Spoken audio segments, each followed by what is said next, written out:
नमस्कार, आप देख रहे हैं न्यूज वन इंडिया और आपके साथ मैं हूं अंशिका पाठक। बुलेटिन की शुरुआत करेंगे बड़ी खबर के साथ। बलिया पहुंचे CM Yogi Adityanath, Covid care centre का जायजा लिया उन्होंने। जनप्रतिनिधियों से भी मुलाकात करेंगे। बलिया के बाद वाराणसी भी जाएंगे सीएम योगी। तो बड़ी खबर, बलिया पहुंचे मुख्यमंत्री योगी आदित्यनाथ। तस्वीर हम आपको दिखा रहे हैं जहां वो कोविड केयर सेंटर का उन्होंने जायजा लिया है। तमाम मंत्री उनके साथ मौजूद हैं। ट्रॉमा सेंटर बलिया में पहुंचे मुख्यमंत्री योगी आदित्यनाथ और यहां पर वो जायजा ले रहे हैं, भ्रमण कर रहे हैं।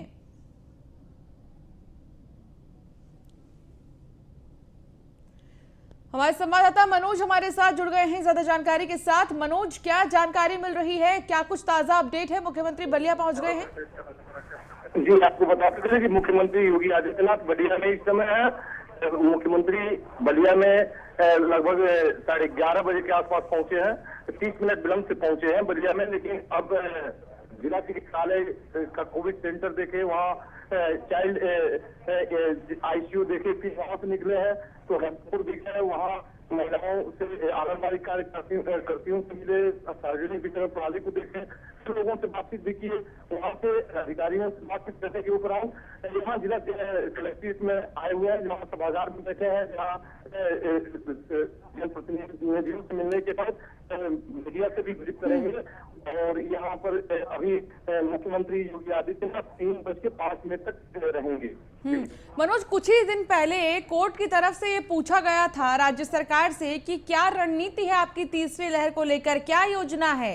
तो क्या यही वजह है कि ग्राउंड जीरो पर खुद मुख्यमंत्री जा रहे हैं और जायजा ले रहे हैं सारी तैयारियों का? जी, आपको बताते चले कि जो बलिया में स्थिति है वो लगभग पूरे प्रदेश की स्थिति रही है कोरोना संक्रमण काल में, और उसमें क्या कमियां है उसको बारीकी से अध्ययन करने के लिए मुख्यमंत्री को हर जगह जाना पड़ रहा है। इसलिए कि कमियां कहीं न कहीं जरूर है, और जिस पर की कोर्ट की टिप्पणी भी हुई थी, और उस कमियों को दूर करने का एक प्रयास इसको माना जाए, या फिर इसको उस तरह से भी देखा जाए कि 2022 के चुनाव के पहले ये सारी जो है क्रिया प्रक्रिया, ये जो कुछ भी हो रहा है, यह एक तरह से चुनावी स्टंट भी समझा जा सकता है। इसलिए कि जो दौरा में देखा जा रहा है कि हॉस्पिटल में 5 मिनट से 6 मिनट समय और गांव में 20 मिनट का ही समय, और यहाँ पर जनप्रतिनिधियों के बीच में जो समय लंबा समय जा रहा है, तो इसका मतलब सीधे सीधे इसको चुनाव से ही देखा जाए, न कि कोई विकास और विकास की गति से। जी चलिए, ठीक है मनोज, बहुत शुक्रिया इस तमाम जानकारी के लिए। तो प्रधानमंत्री नरेंद्र मोदी ने 26 राज्यों के तमाम 111 ट्रेनिंग सेंटरों से कोविड-19 हेल्थ केयर फ्रंटलाइन वर्कर के लिए विशेष रूप से तैयार प्रशिक्षण कार्यक्रम का शुभारंभ किया है।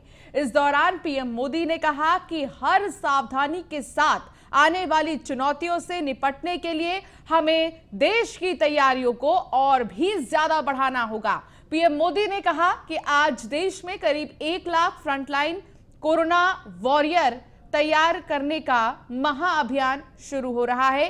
कोरोना की जो दूसरी लहर है उसमें हम लोगों ने देखा है कि इस वायरस का बार बार बदलता स्वरूप किस तरह की चुनौतियां हमारे सामने ला सकता है, और ये वायरस हमारे बीच अभी भी है और इसके म्यूटेड होने की संभावना भी बनी हुई है।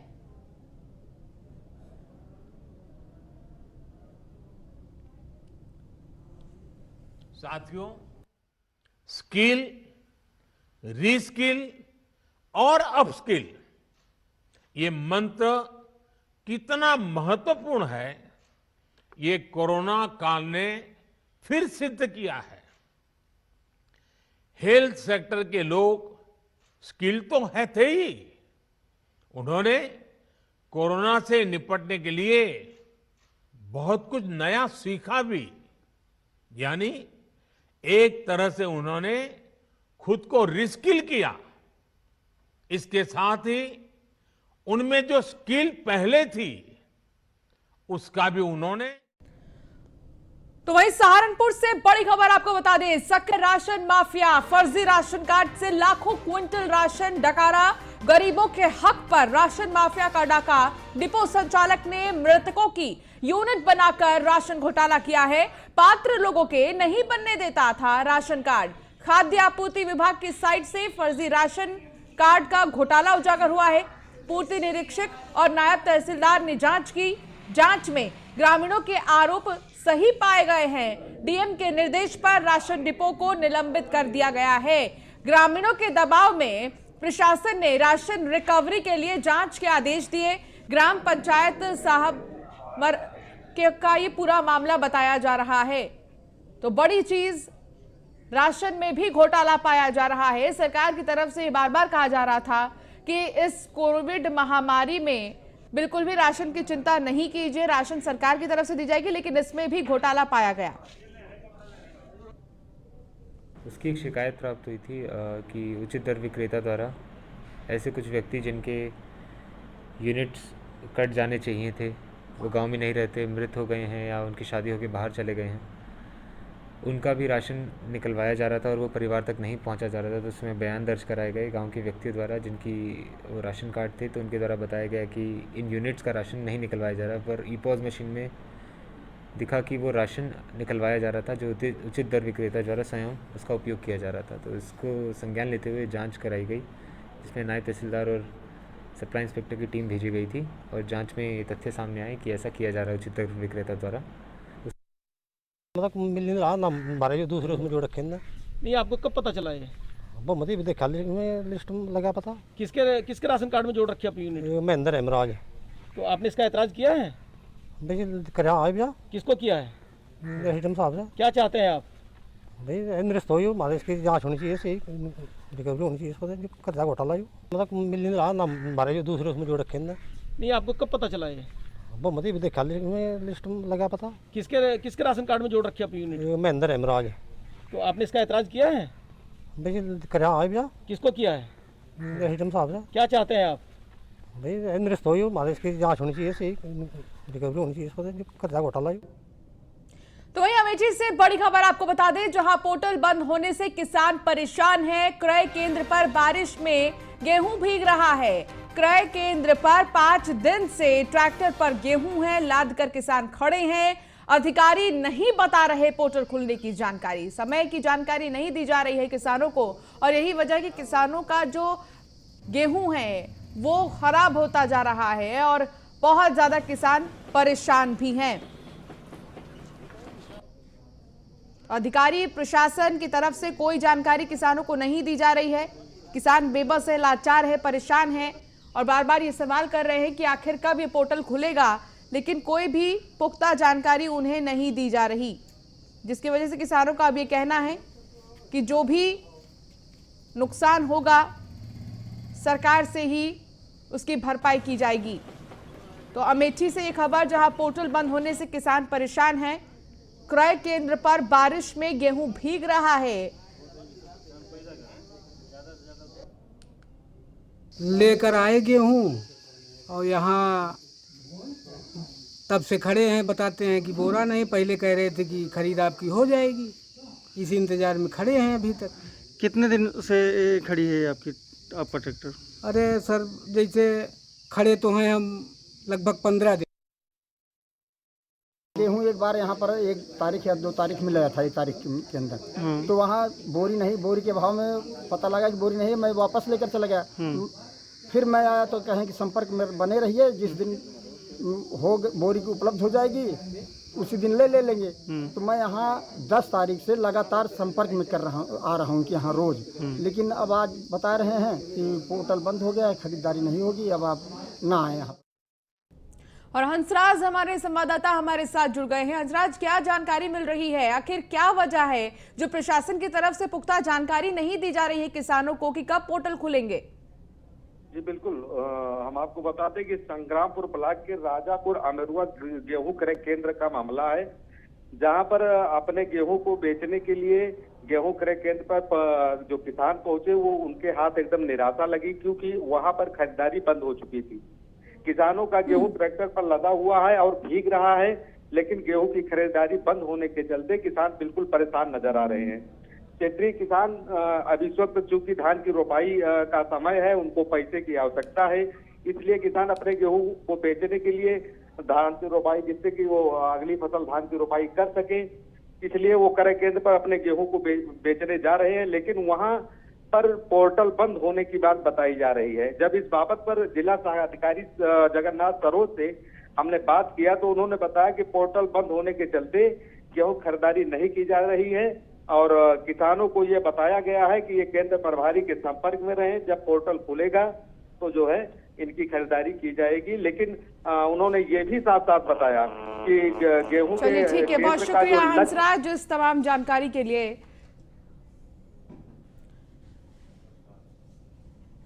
और इस बीच उन्नाव से बड़ी खबर, जहां उन्नाव पहुंची दिल्ली की संयुक्त टीम CRRI की टीम ने किया निरीक्षण।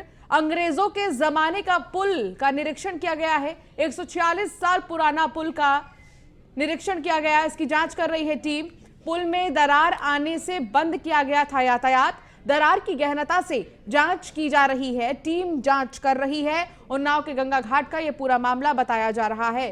तो उन्नाव पहुंची दिल्ली की संयुक्त टीम CRRI की टीम ने निरीक्षण किया है। अंग्रेजों के जमाने का एक पुल बना था जिसको 146 साल हो गए हैं और इस पुल में दरार पड़ने लगी थी, इसलिए निरीक्षण करने के लिए टीम यहां पहुंची है। रुक करेंगे बड़ी खबर की ओर। उन्नाव से जो सामने आ रही है, न्यूज़ वन इंडिया की खबर का बड़ा असर हुआ है। मंडलायुक्त लखनऊ ने नवीन मंडी का औचक निरीक्षण किया है। मंडलायुक्त ने मंडी के अधिकारी जिला जीत को फटकार लगाई है। न्यूज़ वन इंडिया ने किसानों से वसूली की खबर चलाई थी।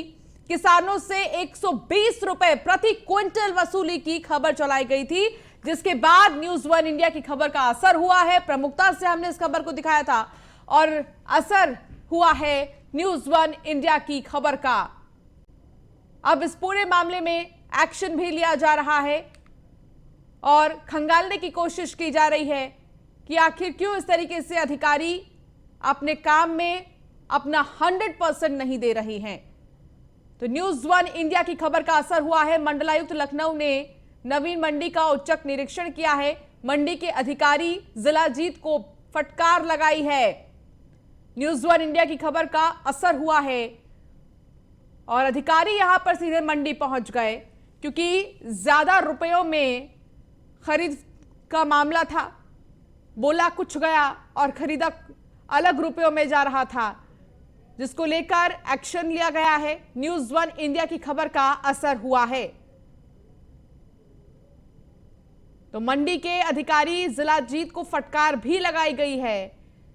न्यूज़ वन इंडिया की खबर का असर हुआ है। न्यूज़ वन इंडिया ने इस खबर को प्रमुखता से दिखाया था और साथ ही हर वो तस्वीर दिखाई गई है जिसको लेकर सवाल उठ रहे थे।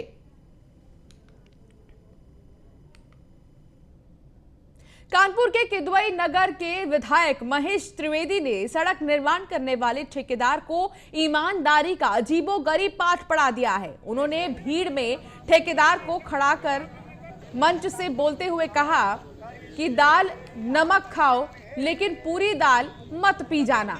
साथ ही विधायक जी ये भी ज्ञान दिया कि काम ऐसा करें उत्तर प्रदेश की धरती में काम कर रहे हैं जिससे नाम हो। तो ये तमाम चीजें विधायक की तरफ से कही गई हैं, लेकिन अब इसको लेकर सवाल उठने लगे हैं। विधायक का ईमानदारी का ये कैसा पाठ था, हर कोई यही सवाल पूछ रहा है, क्योंकि उनके बोल थोड़े से अजीब थे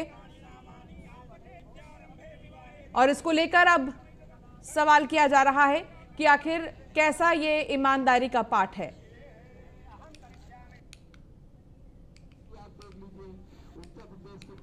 काम कर रहे हैं यहाँ पे ट्रांसपोर्ट से संबंधित जब भी हमारी उनसे बात हुई, चाहे उप मुख्यमंत्री से, अभी भी हमारी फोन में मुख्यमंत्री जी से भी बात हुई, उप मुख्यमंत्री जी से भी बात हुई। हमने बताया कि हम सब लोग जाके वहाँ पर पूजन करेंगे और जब इसका उद्घाटन होगा तो उसमें रहना है।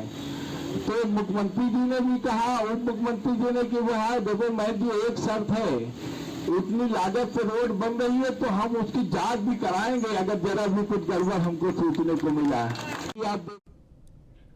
तो वहीं यूपी कांग्रेस में घमासान। कांग्रेस नेता सुनील राय ने प्रदेश कांग्रेस अध्यक्ष अजय कुमार लल्लू के खिलाफ मुकदमा दर्ज कराया है। लखनऊ के हुसैनगंज थाने में मुकदमा दर्ज कराया गया है। अजय कुमार लल्लू के खिलाफ 323, 427, 352 की धाराओं के तहत मामला दर्ज कराया गया है। कई पुराने नेताओं की उपेक्षा के बाद आर पार की लड़ाई में कांग्रेस कार्यकर्ता भी है। इसमें अजय कुमार लल्लू को जेल भिजवा कर रहूंगा, ये सुनील राय का कहना है। एक खास वर्ग को ही हीन भावना से देखने का आरोप लगाया है। अजय कुमार लल्लू के नेतृत्व में यूपी कांग्रेस खात्मे की ओर सुनील राय का यह कहना है। तो बड़ी खबर आपको बता दें, अजय कुमार लल्लू से जान का खतरा है, यह भी सुनील राय ने कहा है। तो बड़ा बयान, बड़ी चीज।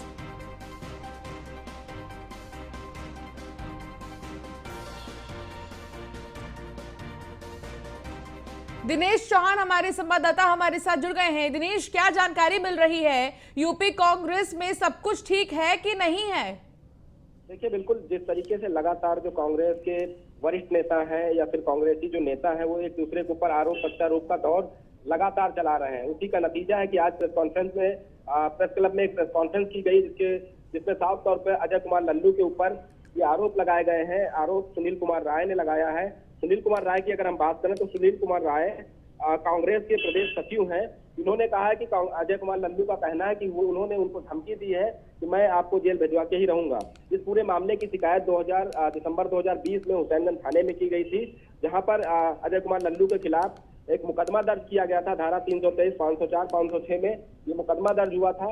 उसके ठीक 6 महीने बाद आज एक प्रेस कॉन्फ्रेंस होती है और उस प्रेस कॉन्फ्रेंस के माध्यम से ये कांग्रेसी नेताओं ने अजय कुमार लल्लू के ऊपर आरोप लगाया है कि कहीं ना कहीं प्रियंका गांधी के उत्तर प्रदेश में सक्रिय होने के बावजूद भी अजय कुमार लल्लू जो है वो अन्य कांग्रेसी नेताओं को जमीन में टिकने नहीं दे रहे, पार्टी के लिए काम नहीं करने दे रहे। लेकिन नीलेश, 2022 के विधानसभा चुनाव सर पर हैं और ऐसे में कांग्रेस अभी तक अपनी अंदरूनी कलह को क्यों नहीं खत्म कर पाई है? आखिर क्या वजह है? क्या एक मजबूत नेतृत्व की कमी है?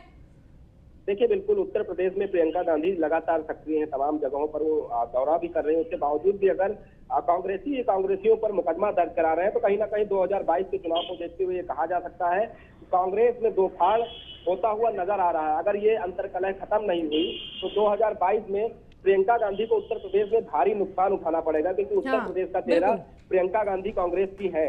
तो ऐसे में अगर कांग्रेस कुछ भी बेहतर नहीं कर पाती है या कांग्रेस के मन मुताबिक सीटें उत्तर प्रदेश में नहीं आती हैं तो उसका सीधा खामियाजा प्रियंका गांधी वाड्रा को भुगतना पड़ेगा। और सिर्फ प्रियंका गांधी को ही नहीं बल्कि पूरे पार्टी को ही भुगतना पड़ेगा। चलिए, बहुत शुक्रिया नीलेश इस तमाम जानकारी के लिए। तो वहीं प्रयागराज में कोरोना काल के दौरान गंगा घाटों पर शवों को बड़ी संख्या में दफनाया गया था।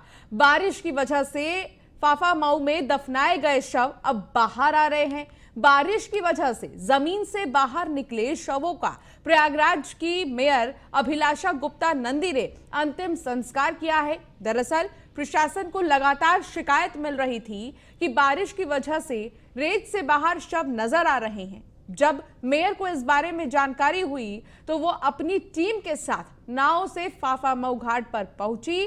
तस्वीरों में आप देख सकते हैं आखिर नाव से वो पहुंची, जिसके बाद मेयर ने तत्काल लकड़ियां मंगवाई और पंडित को बुलाकर लाश का हिंदू रीति रिवाज से पूरे विधि विधान से अंतिम संस्कार कराया और अपने हाथों से चिता को मुखाग्नि दी। जलस्तर बढ़ने के बाद ऐसी आशंका है कि और भी लाशें रेत से बाहर आ सकती हैं। तो ये तस्वीर आप देख सकते हैं जहां खुद अंतिम संस्कार किया गया है। महापौर अभिलाषा गुप्ता ने मुखाग्नि दी है।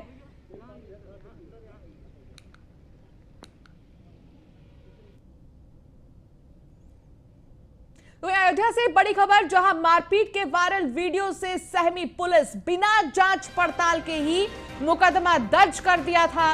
घटना का आधा वीडियो ही वायरल हुआ था। लक्ष्मण घाट चौकी इंचार्ज पर मिली भगत का आरोप है। पीड़ित परिवार के खिलाफ मिली भगत का आरोप। मारपीट के विवाद से बौखलाई अयोध्या पुलिस। लूट, छेड़खानी समेत कई धाराओं में मामला दर्ज किया। एक पक्षीय कार्रवाई करते हुए पुलिस ने मुकदमा दर्ज किया था। निर्माण कार्य किए जाने के विरोध को लेकर विवाद हुआ था। कोतवाली इलाके के राम की पैड़ी पर हुआ था ये विवाद, जहां कोतवाली अयोध्या में दर्ज हुआ है मुकदमा। लेकिन अब इस पूरे मामले को लेकर छानबीन की जा रही है। जल्द से जल्द पता लगाने की कोशिश की जा रही है कि आखिर विवाद हुआ क्यों और अगर हुआ भी तो पूरा मामला क्या है, क्योंकि एक पक्ष का सुनकर ही मुकदमा दर्ज किया गया था। पीड़ित परिवार का यह कहना था कि पूरा मामला पुलिस ने नहीं सुना और मुकदमा दर्ज कर लिया, जिसको लेकर वो काफी ज्यादा परेशान थे। तो बिना जांच पड़ताल के ही मुकदमा दर्ज कर लिया गया। घटना का आधा वीडियो ही वायरल हुआ था। मारपीट के वायरल वीडियो से फिलहाल तमाम सवाल अब उठ रहे हैं। तो मुरादाबाद से बड़ी खबर, जहां पुलिस विभाग की बड़ी चूक सामने आई है। जीजा की जगह साला पुलिस की नौकरी में 5 साल जीजा की जगह साले ने नौकरी की। पुलिस की नौकरी कर रहा साला फरार हो गया है। अब शिकायत मिलने पर जांच में खुलासा हुआ। पुलिस ने जीजा को हिरासत में लिया। ठाकुर द्वारा थाना क्षेत्र का यह पूरा मामला बताया जा रहा है। तो ये बड़ी चीज, बड़ा खुलासा। आखिर क्यों इस तरीके से अब तक नहीं पता लग पाया था कि कौन किसकी जगह नौकरी कर रहा है। पुलिस ने जीजा को हिरासत में लिया। ठाकुर द्वारा थाना क्षेत्र का यह पूरा मामला बताया जा रहा है। मुरादाबाद का यह मामला, जहां पुलिस विभाग की बड़ी चूक इसमें सामने आई है। पुलिस विभाग ने इस पर ध्यान नहीं दिया। जीजा की जगह साला पुलिस की नौकरी में था और 5 साल जीजा की जगह साले ने नौकरी की, लेकिन किसी को भनक तक नहीं लगी। पुलिस की नौकरी कर रहा साला अभी फरार है, लेकिन जीजा को गिरफ्तार कर लिया गया है। अब जीजा से पूछताछ की जाएगी कि आखिर किसके मिली भगत से इतना बड़ा फेरबदल किया गया, इतना बड़ा काम आखिर कैसे कर लिया गया, कौन कौन इसमें जुड़ा है। इन तमाम चीजों को लेकर जानकारी ली जा रही है।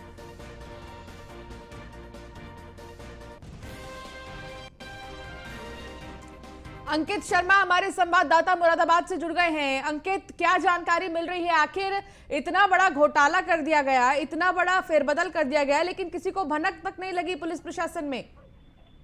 ये बिल्कुल आपको बता दूं, पूरा मामला मुरादाबाद के ठाकुर थाना क्षेत्र का है, जहां की पुलिस विभाग में बड़ी चूक का खुलासा हुआ है। जहां जीजा की जगह नौकरी कर रहा है, 5 साल से साला तैनात है और पीआरबी में नौकरी कर रहा है। पीआरबी 281 पे नौकरी कर रहा था ये साला, और लेकिन पुलिस विभाग इस पे अब अनदेखी करता हुआ नजर आया। लेकिन उसके बाद जब ये खुलासा हुआ तो अब पुलिस इसमें मुंह मोड़ती नजर आ रही है। जी चलिए, बहुत शुक्रिया इस तमाम जानकारी के लिए अंकित। और चलिए, फिलहाल बुलेटिन में इतना ही, लेकिन आप बने रहिए न्यूज़ 1 इंडिया के साथ।